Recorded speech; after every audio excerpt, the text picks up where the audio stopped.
You say I'm loved when I can't feel a thing. We cannot get all the credit. We are just the messenger. You took a shepherd boy and made him a king. Loving God by serving people, praising Him all day. Realized He has ransomed me. His grace runs deep. And welcome back to Where Truth Matters. This is the place where I promise you will find raw, honest, and undiluted gospel truth. My name is Colin Don, and welcome. Now, on this part 3 of this episode in dealing with false gods, idols, and high places, I want to zoom in on what the Bible calls high places. Now, in the Bible, high places, or the Hebrew word bamot, refer to elevated sites used for religious worship. Now, this was typically associated with the veneration of deities, both the God of Israel, who is known as Yahweh, and pagan gods like Baal, Asherah, or other Canaanite deities, which I covered in part 2 and part 1 of this episode. Now, these locations or high places were often situated on hills, mountains, or artificially constructed platforms, reflecting a widespread ancient Near Eastern belief that higher ground brought worshippers close to the divine realm. Now, while high places could initially serve legitimate worship of Yahweh, they became predominantly linked to idolatry and syncretism in the Old Testament, earning frequent condemnation from prophets and reformers of those days. Now, I want to give you a detailed explanation of high places in the biblical context, covering their nature, their use, their significance, and the evolving perception of these high places. I then also want to show you how today, in the church, we can find Christians setting up high places in their own lives. So let's dive right in. I want to start with the nature of high places.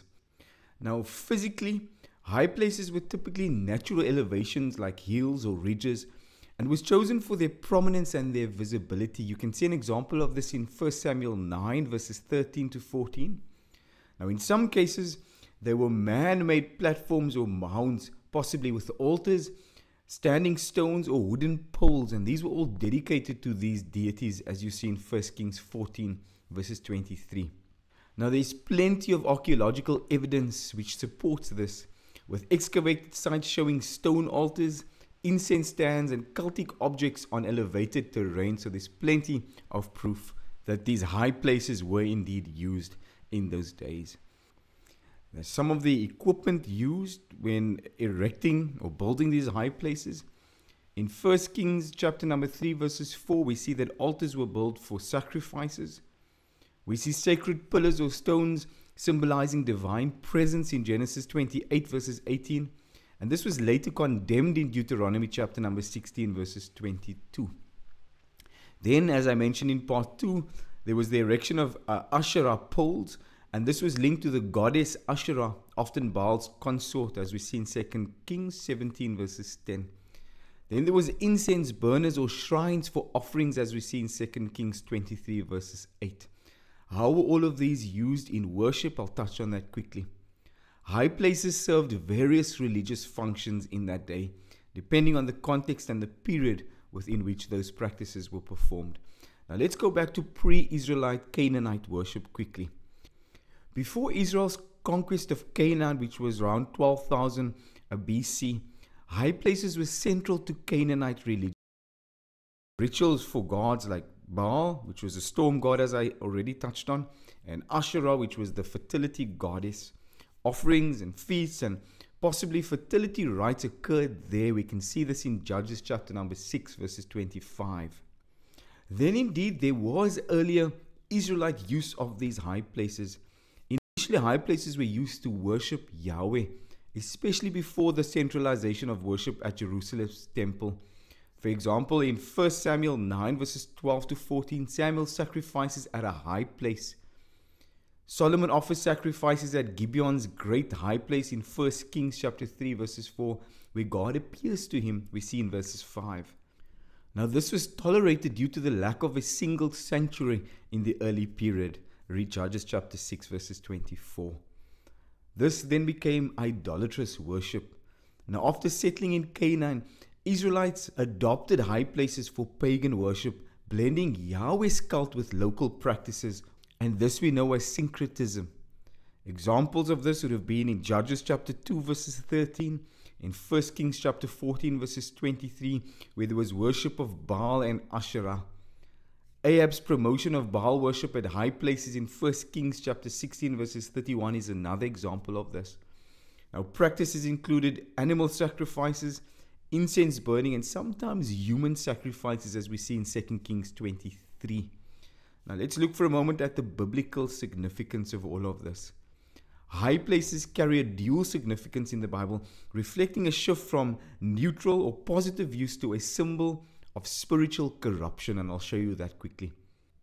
So when we look at the early acceptance of these high places being used, in the patriarchal and judges periods, which is the early books of the Bible, high places were practical worship sites where no central temple existed. So they aligned with ancient customs of honoring God on elevated ground. That is why Moses went onto Mount Sinai, as we see in Exodus chapter number 19 verses 3. God called him up to the mountain, to a high place or elevated place. We also see Gideon building an altar on a high place to Yahweh in Judges chapter number 6 verses 26, showing their initial legitimacy. However, it was later condemned, and let's look at why. After the temple was built under Solomon in about 960 BC, Deuteronomy mandated centralized worship in Jerusalem. Remember, he said, "You shall not worship the Lord your God in that way, but only at the place the Lord will choose." You can read this in Deuteronomy chapter 12 verses 4 to 5. High places then became obsolete for Yahweh's worship and were seen as rival sites. Their association with idolatry grew as Israelites used them for Canaanite gods. We see this in 1 Kings 11. And this led to divine displeasure. Now, in 1 Samuel 9 verses 19, if we look at its positive use before it being condemned, Samuel blesses a sacrifice at a high place. In 1 Kings 3 verses 4, Solomon's offerings at Gibeon are accepted by God. So there was positive use prior to these places or high places becoming places for idol worship. Then, if we look at 1 Kings 12 verses 31 and also 1 Kings 13, we see that Jeroboam sets up high places with golden calves to rival Jerusalem. This was a sin that defines his legacy. We also see Manasseh rebuilding high places for Baal and star worship in 2 Kings 21, reversing reforms of that day. It says that they build high places for Baal in the valley of Ben Hinnom to offer up their sons and daughters to Molech, as we see in Jeremiah 32 verses 35. We also see times of reform or reformation through some of the judges and the kings of that day. Remember, Hezekiah destroyed high places in 2 Kings 18 verses 4, earning praise as a righteous king. Then we see Josiah sweeping reforms in his day, dismantling high places, killing their priests, and defiling the sites, as we read in 2 Kings 23. Now this was fulfilling Deuteronomy's call. Why then did they persist? Because despite reforms of that day, high places remained a recurring issue. Rural communities preferred local worship over traveling to Jerusalem, as we see in 2 Corinthians 17 verses 9. There was the cultural influence. The Canaanites, for example, their practices were deeply ingrained, and intermarriage spread their appeal, as we see in Judges chapter number 3 verses 5. There was also the royal support of these high places. Kings like Ahab and Manasseh endorsed high places for political or religious reasons, as we see in 1 Kings 16. Then there were incomplete reforms. Some kings like Asa and Jehoshaphat, they removed idols, but they left high places intact. Go and read 1 Kings 15 verses 14, also 1 Kings chapter 22. And what this did was it showed their stubborn popularity. Even though these kings removed the idols, they kept those high places because they were popular in that day. Now it is clear that the Bible condemns high places primarily when it's linked to idolatry. There's a violation of the covenant that we have with God. Worshipping other gods at high places broke the first commandment as given in Exodus chapter number 20, and it invited God's judgment, as we see in 2 Kings 17. Then there's this thing called syncretism, mixing Yahweh's worship with pagan rites the very thing that corrupted Israel's faith in Hosea 4 verses 13, and it's the very thing the New Testament church must be careful of. This idea of high places gave a sense of false power. High place deities were powerless compared to Yahweh, as seen in Elijah's triumph over Baal's prophets in 1 Kings chapter number 18. Yet, these high places were prominent and popular in that day. Now, as I mentioned before, excavations in Israel reveal these high places or sites with altars, standing stones, and cultic artifacts from the Iron Age, matching biblical descriptions. So these confirm their role in both Canaanite and Israelite religion. High places in the Bible evolved from acceptable worship sites for Yahweh to symbols of rebellion and idolatry as Israel's faith centralized in Jerusalem. Their persistence reflects the tension between monotheism, that our God is the only true and living God and beside Him there is none else, and the polytheistic culture of the ancient Near East, making them a focal point in prophetic warnings and royal reforms. So by the time of the exile, which was about 586 BC, their destruction was seen as essential to restoring pure worship of Yahweh, or to Yahweh. Now, the concept of high places in the Bible, which are these elevated sites of worship often tied to idolatry, doesn't directly translate to modern Christianity in a literal, physical sense, as contemporary Christian practice doesn't involve hilltop altars or sacred groves as back then. However, the term can be applied metaphorically to describe spiritual, cultural, or behavioral phenomena within today's Christian communities, and these mirror the biblical high places in their essence. So anything that competes with or distracts from exclusive devotion to God can be seen as a high place.